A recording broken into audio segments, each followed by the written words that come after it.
Radio La Frontière. Le Flash Info. Bonsoir à tous et bienvenue dans ce Flash Info où l'actualité vous parvient en temps réel.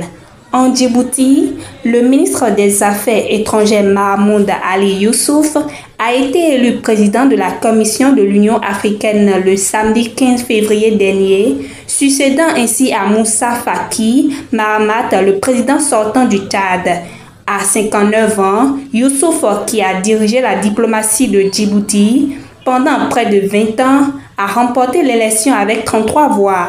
Son mandat de 4 ans débute dans un contexte marqué par des tensions régionales et des crises politiques sur le continent. Au Niger, le pays a lancé le samedi dernier ses assises nationales marquant une étape clé dans sa transition politique 18 mois après le coup d'État militaire.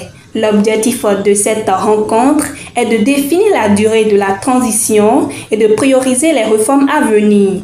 Lors de l'ouverture, le général Abdourahmane Tiani, leader actuel du pays, a souligné l'importance de cet événement pour la refondation du Niger.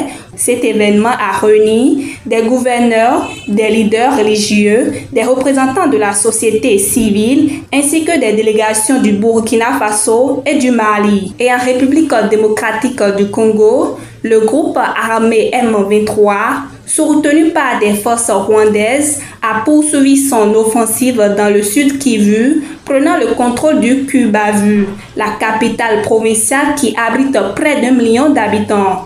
Le gouvernement congolais à Kinshasa a confirmé cette occupation et notons que cette avancée est largement condamnée par plusieurs pays occidentaux qui expriment leurs préoccupations face à l'aggravation de la situation sécuritaire dans la région. Au Vatican, pour finir, retenez que le pape François est hospitalisé depuis le 14 février à l'hôpital Gemelli de Rome pour une bronchite.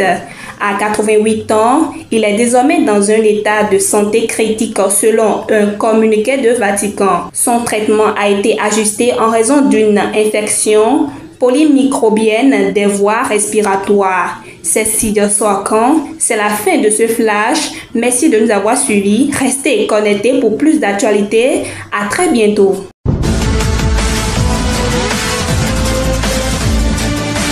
Radio La Frontière.